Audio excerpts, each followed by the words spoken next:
O Pentágono deu sinal verde para a Casa Branca fornecer mísseis Tomahawk de longo alcance para a Ucrânia, após avaliar que isso não afetaria negativamente os estoques dos Estados Unidos, deixando a decisão política final nas mãos do presidente americano.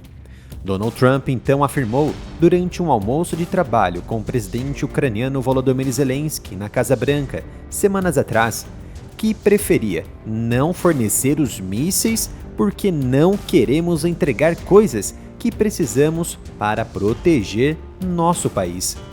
O Estado-Maior Conjunto havia informado a Casa Branca sobre essa avaliação, pouco antes desse encontro entre Trump e Zelensky, que tem pressionado para que os mísseis atinjam com mais eficácia as instalações de petróleo e de energia no interior da Rússia, já que os mísseis Tomahawk têm um alcance de cerca de 1.600 quilômetros.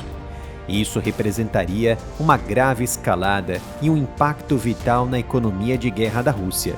Em 5 de novembro, a inteligência confirmou que o porto russo de Tuapse, no Mar Negro, suspendeu as exportações de combustível, enquanto a refinaria de petróleo local interrompeu o processamento após ataques de drones ucranianos à sua infraestrutura em 2 de novembro.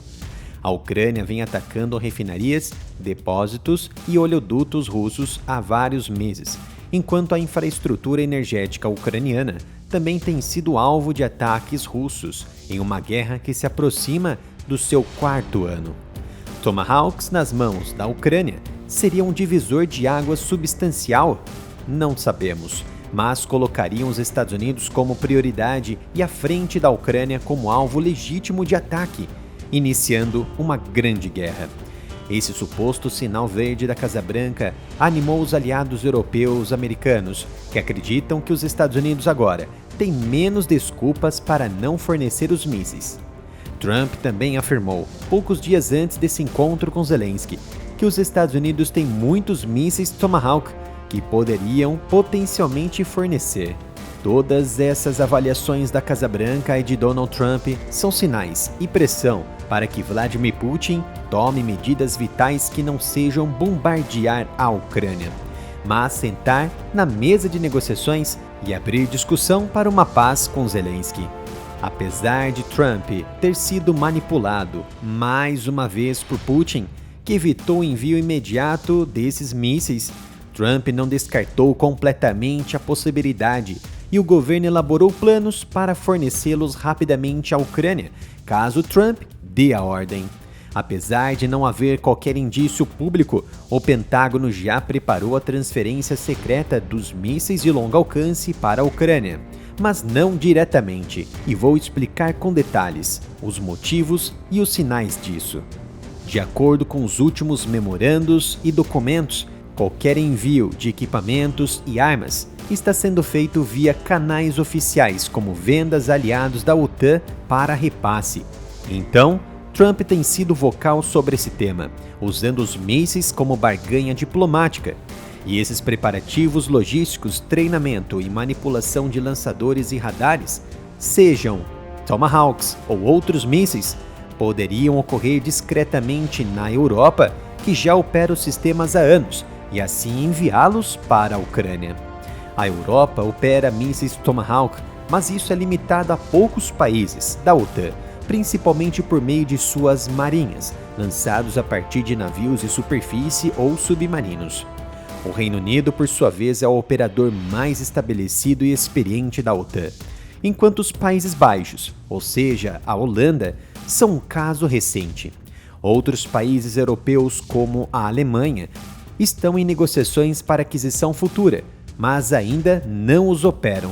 Por exemplo, a Alemanha deve receber o BGM-109 na versão Block 5 para fragatas da classe 127 e possivelmente sistemas terrestres do exército americano, os Typhoon, sistemas ideais para serem transferidos para Kiev. O presidente Zelensky tem pressionado pelos Tomahawk desde as suas reuniões com Trump em outubro. Em versões aprimoradas, esses mísseis têm alcance de até 2.500 km e são guiados com precisão, o que poderia alterar o equilíbrio em ataques de longo alcance.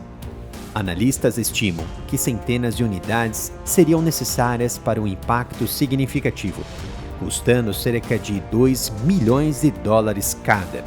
Poderia ainda ameaçar mais de 1.900 alvos russos, incluindo Moscou, mas não seria um divisor de águas final.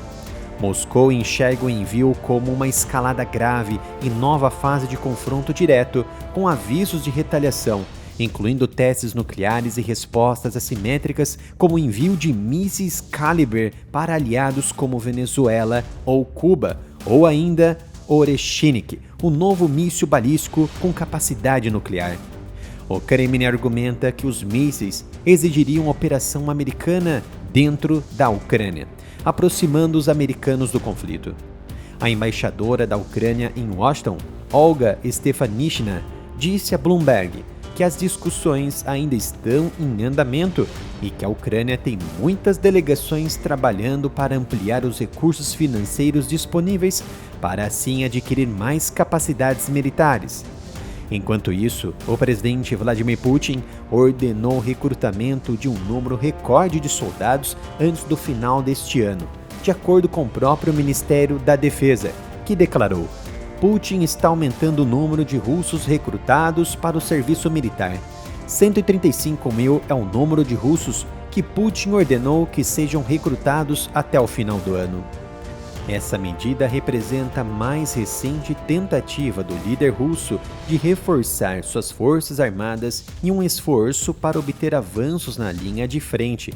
O número de recrutas da primavera deste ano foi o maior desde 2011, totalizando 160 mil soldados. No mês passado, políticos russos acolheram favoravelmente um projeto de lei que introduz o serviço militar obrigatório durante todo o ano, em vez de apenas na primavera e no outono. Porém, o destacamento continuará ocorrendo apenas 2 vezes por ano. Moscou busca preencher essas lacunas em seu exército, enquanto os combates com a Ucrânia se arrastam pelo 4º inverno consecutivo. Todos os homens russos com idades entre 18 e 30 anos são obrigados a servir no exército por 1 ano, mas o recrutamento pode ser evitado por vários motivos. Embora as autoridades russas afirmem que as forças armadas não dependem de recrutas, ativistas de direitos humanos e reportagens da mídia têm demonstrado o contrário. De modo geral, a Rússia possuía um exército de 1 milhão de soldados quando invadiu a Ucrânia. No ano passado, Putin afirmou que havia mais de 700 mil soldados lutando na Ucrânia.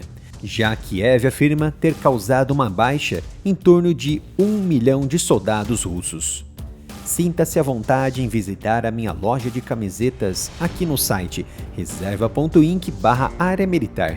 É a única forma de apoiar o meu trabalho de analisar os principais acontecimentos em geopolítica e defesa, principalmente agora que o YouTube penalizou o engajamento e a monetização do canal.